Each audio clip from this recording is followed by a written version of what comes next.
Bonjour Cyril, merci de nous accueillir sur ce beau soleil parisien. Nous sommes au Jardin du Ruisseau, sur la Petite Ceinture, C'est ça, à Ornano. c'est ça, à Porte de Clignancourt. Au Jardin du Ruisseau, on a été un peu des précurseurs à la création et on s'est inspiré à l'origine d'une initiative qui existait ailleurs dans le monde, qui s'appelait les jardins communautaires, notamment à New York. Donc ici, c'est vraiment une initiative citoyenne. Ce lieu, il y a 10 ans, c'était un dépotoir à ciel ouvert, un délaissé urbain, un interstice abandonné et qui n'était pas respecté. Il y avait beaucoup, les gens balançaient leurs déchets, donc c'était assez nauséabond en fin de compte. Les riverains, ils en avaient marre d'avoir ça sous leurs fenêtres et ils se sont dit, on va prendre les choses en main, on va nettoyer. Ils ont nettoyé et puis ils se sont rendus compte que de nettoyer, c'était de nouveau ressali et qu'il fallait donc, si on voulait que cet endroit soit respecté, il fallait créer une activité. Et là, ils ont eu l'idée de commencer le jardin à vocation pédagogique, avec des enfants et avec des adultes. Puis, le jardin a grandi, c'est devenu un jardin partagé et il s'est développé tel qu'il est aujourd'hui. Ça ne s'est pas fait en un jour, avec des projets nouveaux chaque année, installation d'espaces de convivialité, un rucher, un bassin aquatique, un poulailler collectif. Tout ça s'est construit au fil du temps. Et le principe de fonctionnement d'un jardin partagé par rapport à d'autres jardins qu'on peut trouver dans Paris? Les jardins du Ruisseau, on a un jardin partagé pédagogique, dépendant d'un cadre de fonctionnement, la ville de Paris, la direction des espaces verts qui s'applique au niveau de la ville de Paris et de la région, qui s'appelle la charte main verte. Cette charte main verte, c'est une convention cadre qui explique comment on doit mener les activités dans des lieux tels que les jardins partagés, notamment sur un volet social et environnemental.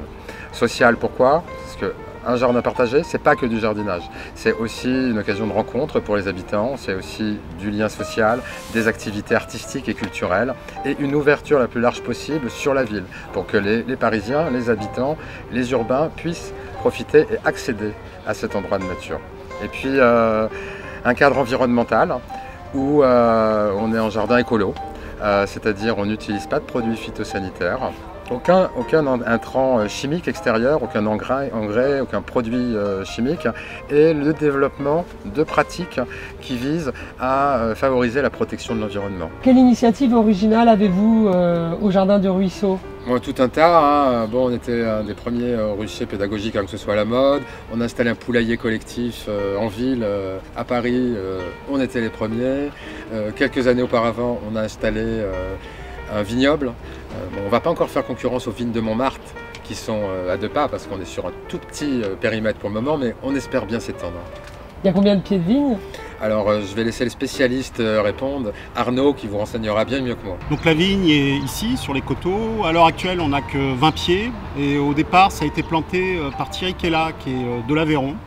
Et donc il a ramené deux variétés en fait de l'Aveyron. Il a ramené de la négrette et du fer savadou. Donc la négrette est plantée ici et le fer savadou est planté sur l'autre partie. Malheureusement le fer savadou au bout de 3 ans est complètement mort, n'a pas du tout tenu. Et la négrette, bien qu'elle paraisse un peu chétive, donc maintenant la vigne a 4 ans, bien qu'elle paraisse un peu chétive, elle se porte super bien, vraiment très très bien. Elle fait des beaux raisins tout petits, c'était les dernières vendanges, donc 2013, il y en avait très peu, parce qu'il y avait beaucoup plus, il y avait eu des problèmes au moment de la fleur, les escargots se sont vengés sur les plantes, mais le grain était vraiment très très bon et les essais de vinification ont été concluants. Les gens qui ont eu l'occasion d'en goûter alors que la production était très faible se sont jetés dessus et l'ont fini.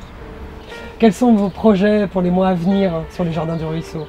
Donc les projets, tout un tas d'activités au quotidien réservées aux adhérents et aussi 2 gros événements artistiques et culturels à venir.